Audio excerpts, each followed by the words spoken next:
Assalamualaikum warahmatullahi wabarakatuh. Mohon izin Bapak dan Ibu, izin untuk memperkenalkan diri.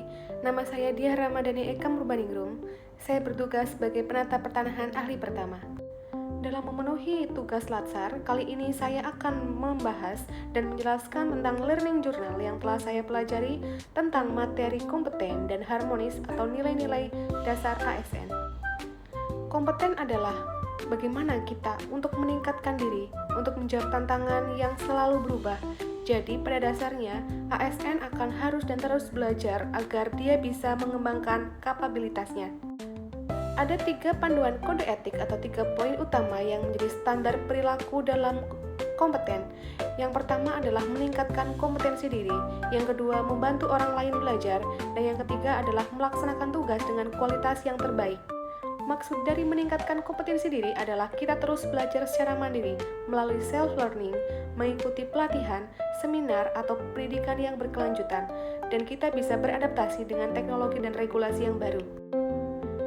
Kemudian yang membantu orang lain belajar bagaimana kita berbagi pengetahuan kepada rekan sejawat, menjadi mentor ataupun tutor di lingkungan kerja, dan membangun iklim belajar yang inklusif.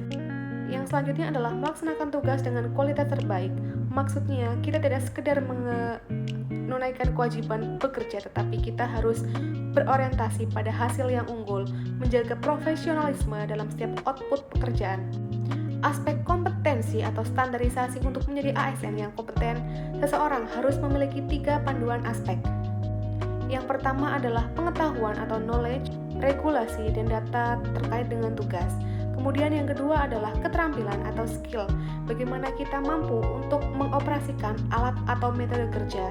Nah yang ketiga adalah sikap atau attitude, bagaimana kita beretika dalam bekerja, kedisiplinan, dan berintegritas dalam bertugas. Nah, contoh implementasi dalam dunia kerja yang pertama adalah adaptabilitas. Bagaimana kita cepat memberikan sistem aplikasi baru, misalnya beralih ke digital system.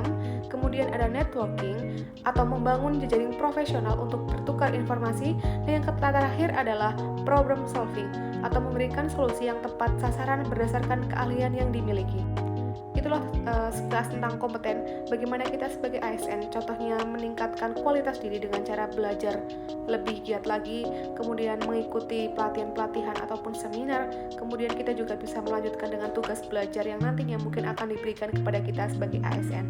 Nilai dasar atau core values ASN yang berikutnya adalah harmonis. Harmonis memiliki arti atau paham dasar bahwa kita harus saling peduli dan menghargai perbedaan. Semboyannya adalah satu dalam keragaman atau Bhinneka Tunggal Ika. Tujuan utama harmonis adalah untuk menciptakan lingkungan kerja yang nyaman agar produktivitas meningkat dan pelayan publik menjadi optimal. Panduan perilaku atau kode etik dalam harmonis yang pertama adalah menghargai setiap orang tanpa memandang latar belakang baik dari suku, agama, ras, dan antar golongan. Kemudian yang kedua adalah suka menolong orang lain, baik rekan kerja maupun masyarakat adalah merupakan kewajiban kita semua. Nah yang ketiga adalah membangun lingkungan kerja yang kondusif.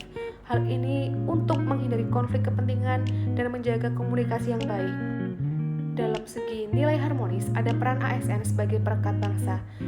Bagaimana caranya? Yang pertama adalah bersikap netral dan adil, tidak memihak pada satu kelompok atau kepentingan politik tertentu. Kemudian yang kedua adalah mengayomi kelompok minoritas.